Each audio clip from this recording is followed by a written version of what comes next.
మాలిన విషయాలకి నేనున్నాను అంటూ ముందరి కొట్టలాగా వచ్చే పవన్ కళ్యాణ్ ఈ రోజు మహిళల్ని మోసం చేస్తుంటే చంద్రబాబు నాయుడు కూటమి ప్రభుత్వంలో డిప్యూటీ సీఎం గా ఉండి ఎందుకు ప్రశ్నించడం లేదు, ఎందుకు నిలదీయటం లేదు? ఇక్కడ ఆర్కే రోజా మాట్లాడింది మీరు విన్నారు, మీరు చూశారు.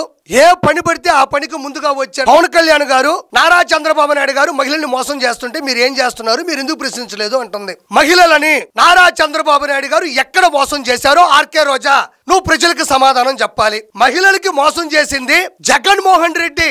మహిళల చేతే సభ్య సమాజంలో మహిళలని ఎంత దుర్భాషలాడించాడో ప్రత్యేకంగా చెప్పనక్కర్లేదు.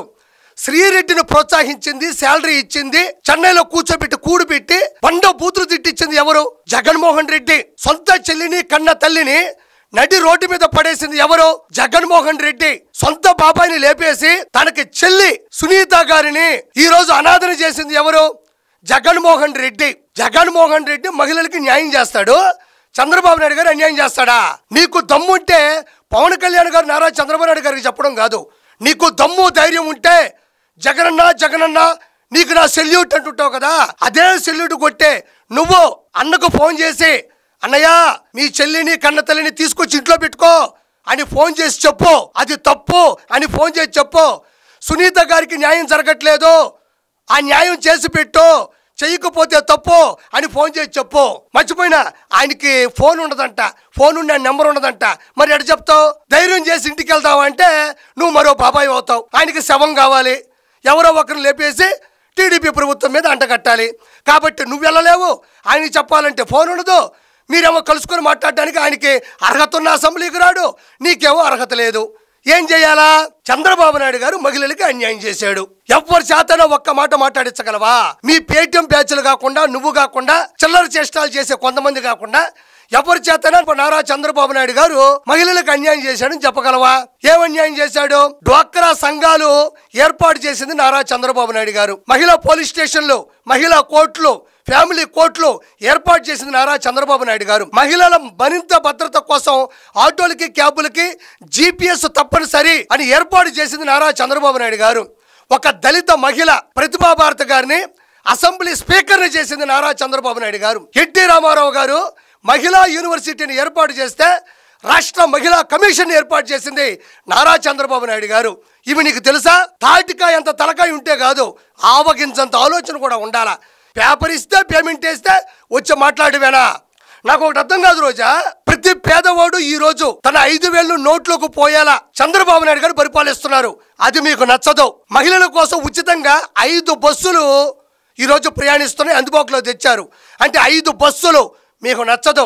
5 పథకాలు, పింఛన్, తల్లికి వందనం, అన్నదాత సుఖీభవ, ఉచిత గ్యాసు సిలిండర్లు, స్త్రీ శక్తి, 5 పథకాలని దిగ్విజయంగా జనాలకు తీసుకొస్తే మీకు నచ్చదు. 5,000, 5 బస్సులు, 5 పథకాలు, ఎందుకు మీకు 5 అంటే నచ్చదు అని నేను దీర్ఘంగా ఆలోచిస్తే 151లో అంటే 2 ఒకట్ల మధ్యన 5 ఉండేది. అది ఎట్ట పోయిందో తెలియదు, ఎక్కడికి ఎగిరిపోయిందో తెలియదు, ఎప్పుడు వస్తుందో తెలియదు, ఇంకెప్పటికీ రాదు. ఎందుకంటే ఇలాంటి మాటలు మాట్లాడబట్టే కదా మనం దిగజారిపోయినాం. ఒకసారి మంత్రిగా పనిచేసావు, అసెంబ్లీకి వెళ్ళావు, ఏం మాట్లాడాలో కూడా తెలియని పరిస్థితిలో నువ్వు ఉంటే నీకెవరు ఓట్లేస్తారు? ఎట్లా? How it's possible? నువ్వెలా నాయకురాలివి, నువ్వెలా సేవకురాలివి? నీకు దమ్ముంటే ఒక్కసారి 5 బస్సులు ప్రయాణిస్తున్నాయి ఆంధ్ర రాష్ట్ర వ్యాప్తంగా. నేను చెప్పాను కదా, నువ్వు వెళ్ళు. నువ్వు లోపలికి వెళ్ళినా 1 నిమిషంలోనే మళ్ళీ బయటకు వస్తావు. ఎందుకు వస్తావు అంటే లోపలికి వెళ్తావు, మహిళలతో కొంచెం రద్దీగా ఉండొచ్చు. కండక్టర్ కదా పాపం, అందరికీ కూడా ఆయన టికెట్ కొట్టి ఇవ్వాలి, ఆధార్ కార్డులు చెక్ చేసుకుంటావు. నీకు ఓపిక ఉంటుందా? ఉండదు కదా. గాలి నా కొడక, నాకు త్వరగా టికెట్ కొట్టు అంటావు. ఆయన మళ్ళీ నీ తిరిగి బూతులు అండవు. నీ అంత సంస్కారం లేని వ్యక్తి కాదు కదా. వాళ్ళు కండక్టర్లుగా పనిచేస్తున్నా ఎవరికి ఎంత వాల్యూ ఇవ్వాలో తెలుసు. మేడం మీరు డబ్బులు ఇస్తే టికెట్ కొడతా అంటారు. ఏమయ్యా చంద్రబాబు నాయుడు గారు చెప్పారు, నేను మహిళని కదా, నేను ఉచితంగా ప్రయాణించాలి కదా, డబ్బులు అడుగుతున్నావు ఎందుకు అంటావు. అప్పుడు అతను ఏమంటాడు తెలుసా? మహిళలు అయితే సభ్య సమాజంలో సాటి మహిళలు కూడా బస్సులో ఉండగా ఇలా ఎట్లా దుర్భాషలాడతావు? ఇంత నీచాతి నీచంగా నువ్వు మాట్లాడుతున్నావంటే నువ్వు మహిళవి కాదు. నిన్ను మహిళని ఏ కోవలో కూడా అనుకోరు. నువ్వు మహిళ, సభ్య సమాజానికి చెందిన దానివి కాదు, నువ్వు అసలు మహిళవే కాదు. కాబట్టి డబ్బులు ఇస్తే టికెట్ ఇస్తా, లోపల కూర్చో, లేదంటే బయటకు పో అంటాడు. నువ్వు డబ్బులు తీసుకొని ఏ పని చేయవు కదా, ప్రజలు డబ్బులే కదా నువ్వు తింటావు. కాబట్టి నువ్వు ఊహు అంటావు. ఉన్న పలంగా బయటకు వస్తావు. అందుకనే నీకు లోపల ఉండే అర్హత కూడా లేదు. నువ్వు మహిళా సభ్యురాలు కాదు కదా, నువ్వు మహిళ కూడా అని ఈరోజు సభ్య సమాజంలో ప్రజలు అనుకోవట్లేదు. ఆర్టీసీ బస్సుల గురించి మాట్లాడుతున్నాం. ఆర్టీసీ బస్సుల్ని అడ్డదిడ్డంగా వాడుకుంది ఎవరు? అధికార మత్తులో, అధికార దాహంతో ప్రజలకు సేవ చేస్తూ ప్రజలు ఒక చోట నుంచి ఇంకో చోటకి సురక్షితంగా తీసుకెళ్లే ఆర్టీసీ బస్సుల్ని అడ్డదిడ్డంగా, అస్తవ్యస్తంగా, అన్యాయంగా, అక్రమంగా వాడుకున్నది ఎవరు? సిద్ధం సభలు, సర్వసిద్ధం బస్సులు, అక్కడకు వచ్చేటువంటి పేటీఎం మనుషుల్ని సముదాయించి, సమీకరించి, గ్రూప్గా క్రియేట్ చేసి వాళ్ళందరికీ బిర్యానీ పొట్లాలు ఇచ్చి వాళ్ళందరినీ పలు జిల్లాల నుంచి, సంబంధం లేని జిల్లాల నుంచి కేవలం ఆర్టీసీ బస్సులు ఎక్కించుకునే కదా ఆ రోజు మీరు చేసింది. ఆ పైశాచికతనం ఆ వీడియోలో ఆ రోజుల్లో జనాల్లోకి రాలేదా? జనాలు చూడలేదా? వైరల్ అవ్వలేదా? మిమ్మల్ని ఓడించలేదా? ఆర్టీసీ బస్సుల్ని సొంత ప్రయోజనం కోసం, మీ సమావేశాల కోసం, మీరు అడ్డదిడ్డంగా చేసే గ్రీన్ మ్యాట్ సమావేశాల కోసం ఆర్టీసీ బస్సులు, ఆర్టీసీ బస్టాండ్లో పేద ప్రజలు నలిగిపోతుంటే మీరు మాత్రం మీ స్వార్థం కోసం, సొంత ప్రయోజనాల కోసం ఎంత దిగజారిపోయి వాటిని వాడుకున్నారనేది నిజం కాదా ఆర్కే రోజా అని నేను మనస్ఫూర్తిగా ఈరోజు నేను ప్రశ్నిస్తున్నా.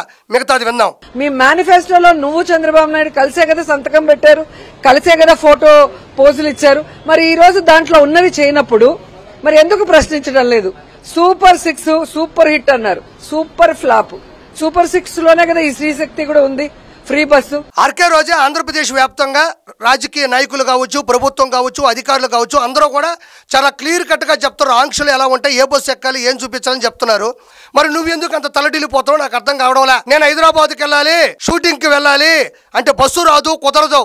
చెన్నైకి వెళ్ళి సేద తీరాలి అంటే బస్సు రాదు, అది కుదరదు. ఇటలీకి వెళ్ళాలి, టాటూలు కనబడేటట్టు నేను ఈదుల్లో తిరగాలి అంటే బస్సు రాదు, అది కుదరదు. 3,000 కోట్ల రూపాయలు అడ్డదిడ్డంగా సంపాదించాను, భారతదేశ వ్యాప్తంగా అన్ని రాష్ట్రాల్లోకి వెళ్ళి దాన్ని దాచిపెట్టుకోవాలి అంటే బస్సు రాదు, అది కుదరదు. వాటికి కొన్ని ఆంక్షలు ఉంటాయి. నీ స్వార్థపూరితంగా ఆలోచించడం వల్లే అన్ని చోట్ల బస్సు నీకు కావాలనడం వల్లే ఈ విధంగా తయారవని నేను అనుకుంటున్నా. నీకు దమ్ముంటే ఆర్కే రోజా సూపర్ 6 ఫెయిలు అనే దాన్ని నువ్వు నిరూపించు. నీకు దమ్ముంటే తల్లికి వందన ఫ్లాప్ అని నువ్వు నిరూపించు, స్త్రీ శక్తి ఫ్లాప్ అని నువ్వు నిరూపించు, పింఛన్లు టెన్షన్గా అందట్లేదని నువ్వు నిరూపించు. నువ్వు ఇంట్లో కూర్చొని సాక్షిని పెట్టుకొని, ఇంటినక 4 మొక్కలు పెట్టుకొని, ముందర 2 మైకులు పెట్టుకొని మాట్లాడడం కాదు. నీకు దమ్ముంటే ఆ 2 మైకులు తీసుకొని జనాల్లోకి వెళ్ళు. తప్పు అయితే జనాలు కొన్ని ఆశీర్వదిస్తారు, మళ్ళీ గెలిపిస్తారు కదా. అన్నేమో కొబ్బరికాయ కొట్టలేడు, అసెంబ్లీకి రాలేడు, జాతీయ పండుగ చేయలేడు, అన్న ఇంకెప్పటికీ గెలవలేడు. నువ్వు బయటకు వచ్చి మాట్లాడబ్బా, ఎవరు కాదంటారు? అన్నేమో ఇన్ని చేశాడు నీకు తెలుసుగా, పింఛన్ ఇంత ఇస్తా అన్నాడు, సంవత్సరం ఇంత పెంచుకుంటా పోయి లాస్ట్గా దాపేసినాడు. జాబ్ క్యాలెండర్ అన్నాడు, మెగా డిఎస్సి అన్నాడు.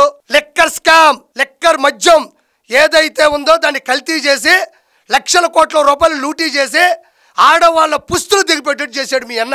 చెప్పుకుంటూ పోతా ఉంటే ఇన్నుంటాయి, వాటికి నువ్వు సమాధానం చెప్తావా? నీకు దమ్ముంటే నేను మీ ఇంటికి వస్తా, నా డబ్బులతో వస్తా, మనిద్దరం కూర్చుందాం, నీకు నచ్చిన ఛానల్ పిలిపించుకో. సూపర్ 6లో ఏది ఫెయిల్ అయిందో నువ్వు నిరూపించు, అన్నెందుకు ఫెయిల్ అయ్యాడో నేను నిరూపిస్తా. That's all. మరి ఏం అమలు చేశారు? ఇన్ని కోతలు పెట్టి ప్రజల్ని, మహిళల్ని మోసం చేసే విధంగా ముందుకెళ్తున్నారు. ఎంత దురదృష్టకరం అంటే తిరుపతి నుంచి తిరుమలకి వెళ్లేదానికి కూడా ఫ్రీ బస్ లేదంట, శ్రీశైలంకి వెళ్ళడానికి ఫ్రీ బస్ లేదంట లోకల్ వాళ్ళకి. ఎలా సూపర్ హిట్ సూపర్ 6 నాకు చెప్పాలి. ఈవిడ తిరుపతి నుంచి తిరుమలకి వెళ్ళడానికి కూడా ఫ్రీ బస్సు లేదంటని అడిగింది. దీనికి సంబంధించి గుమ్మడి సంధ్యారాణి గారు, minister of women and child welfare, స్త్రీ శిశు సంక్షేమ అండ్ గిరిజన సంక్షేమం, tribal welfare, TDP polit bureau సభ్యులు, సాలూరు ఎమ్మెల్యే గారు, శాసనసభ్యులు ప్రెసిడెంట్. ఆవిడ ఏం మాట్లాడిందో గుమ్మడి సంధ్యారాణి గారు ఒకసారి విందాం. ఈ తిరుపతి నుంచి తిరుమలకు బస్సు లేదని ఎగేసుకొని పడుతుంది కదా ఆవిడ, ఒకసారి విందాం. అంటే మీకు కడుపు మంట అది. ఈరోజు ఒక ఆవిడ అంటది తిరుపతి లేదు, ఎందుకు లేదు అని అడుగుతుంది. మీకు కామన్ సెన్స్ లేదా? మీకు కొండల మీద ఎందుకు లేదు అని అడుగుతున్నారు. కామన్ సెన్స్ కొంచెమైనా ఉపయోగించండి. అక్కడ ఫ్రీ బస్ ఇస్తే బస్సు నిండా జనాలైతే కొండల మీద వెళ్ళేటప్పుడు ఏమైనా బ్యాలెన్స్ తప్పితే ఇబ్బంది అవుతుంది అని బాధ, అంతే. కొండ మీద వెళ్ళడానికి ఫ్రీ బస్సే ఉంది కదా, అందరికీ తెలిసిన విషయమే కదా అది. కొండ వరకు వెళ్ళిన తర్వాత ఫ్రీ బస్సులో పైకి వెళ్ళొచ్చు కదా. అంటే ఓన్లీ సీట్ల వరకు మాత్రమే, నిలబడడానికి ఇబ్బంది అవుతుందని కాబట్టి కొండ మీద అక్కడ బ్యాలెన్స్ తప్పిపోతే మనం ఆ బస్సు అయినా తిరిగి తీసుకురాగలుగుతామా? బస్సుకు లోయలో పడిపోయిన తర్వాత ఒక్క మనిషిని తీసుకురాలేం, బస్సు కూడా కనపడదు. ఎందుకంటే నేను ఆ ఏరియాలో ఉంటాను కాబట్టి నాకు తెలుసు. అరకు ప్రాంతంలో మేము మొత్తం ప్రతిసారి సంచరిస్తుంటాం కాబట్టి కేవలం కొంతమంది ప్రయాణికులతో మాత్రమే ఘాటీ రూట్లో వెళ్ళాలి కాబట్టి నో అనుకున్నాము. కానీ ఇన్ని లక్షల మందికి, ఇన్ని కోట్ల మందికి ప్రయాణం ఇస్తున్నప్పుడు 75% బస్సులు ఇస్తున్నప్పుడు ఆ 2-3 ప్లేసుల్లో ఇవ్వలేదు, ఎందుకు ఇవ్వలేదని ఆ మాత్రం కామన్ సెన్స్తో ఆలోచించలేరా? ఇది క్లియర్ కట్గా మీరు విన్నారు, చూశారు. గుమ్మడి సంధ్యారాణి గారు చాలా నీట్గా క్లారిటీగా చెప్పారు. మేము ఆంధ్రప్రదేశ్ రాష్ట్ర వ్యాప్తంగా మహిళలకి వేల కోట్ల రూపాయలు ఖర్చు పెట్టి ఉచితంగా ప్రయాణాన్ని ఇస్తున్నప్పుడు తిరుపతి నుంచి తిరుమలకి ఇవ్వడానికి మాకేంటి ఇబ్బంది? ఏంటి ఇబ్బంది అంటే ఒక్కసారిగా ఈ ప్రయాణం ఉచితం అని తెలియగానే అంటే మూకుమ్మడిగా తీవ్రంగా లోపలికి వెళ్ళి తొక్కిసలాటలు జరగచ్చు, ఒకరి మీద ఒకరు పడొచ్చు, గాలి కూడా అన్నటువంటి పరిస్థితులు అక్కడ ఉంటాయి. ఆ అల్లర్లతో చిన్నపాటి అల్లర్లు, తొక్కిసలాట్లు వాటి నేపథ్యంలో ఏదన్నా కొంచెం అటు ఇటు ఇబ్బంది అయితే బండి గాడి తప్పి లోయలో పడే అవకాశం ఉంది. తిరుమల గురించి నేను ప్రత్యేకంగా చెప్పనక్కర్లేదు. ఆ భగవంతుడి గురించి, ఆయన విశిష్టత గురించి, ఆ దారి గురించి నేను ప్రత్యేకంగా ఎవరికి చెప్పక్కర్లేదు, అందరికీ కూడా తెలుసు. చాలామంది కూడా జీపులు వెళ్ళి ఉంటారు, బైకులు వెళ్తారు, కారులు వెళ్తారు. కానీ బస్సుల్లో ఈ సౌకర్యం, ఈ సౌలభ్యం ఉందని తెలిసినప్పుడు ఆ కిక్కిరిసిపోవడం, తోసుకోవడం, తోపులాట, గేర్ బాక్స్ మీద పడడం, లేకపోతే అస్తవ్యస్తం అవ్వడం, అంటే లోపల ఏం జరుగుతుందని చెప్పి డ్రైవర్ ఒకరంతా టక్కని వెనక తిరిగి చూస్తే బండి లోయలోకి వెళ్ళే పరిస్థితులు ఉన్నాయని ఆవిడ క్లియర్ కట్గా చాలా జాగ్రత్తగా చెప్తుంది. ఎంత చేసినా మేము అదొక్కటి చేయడానికి మాకు ఇబ్బంది ఏంటి అంటుంది. అందులో తిరుపతి నుంచి తిరుమలకి కొన్ని బస్సులు ఉచితంగా వెళ్ళేటివే ఉన్నాయి, దాంట్లో వెళ్ళొచ్చు. ప్రాణాలతో చెలగాట ఉండకూడదు. బండి ఒక్కసారిగా లోయలో పడిపోతే వాళ్ళని మనం తీసుకురాగలమా?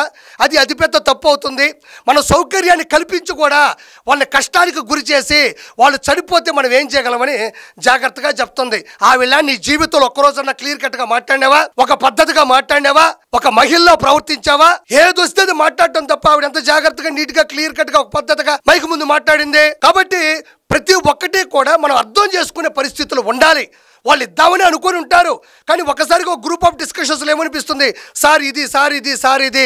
ఒక లిఫ్ట్ ఉంటుంది, లిఫ్ట్లో 5 మందే ఎక్కాలి, 350 కేజీలను రాసి ఉంటుంది. ఒక్క 10 కేజీలు ఎక్కువ ఎక్కినా కూడా, అంటే అనవసరంగా ఒక వ్యక్తి ఎక్కినా కూడా అది అసలు తీసుకోదు, కిందకు పోదు, ఆ లిఫ్ట్ ముందు కదలదు. అది మనందరికీ తెలిసిందే.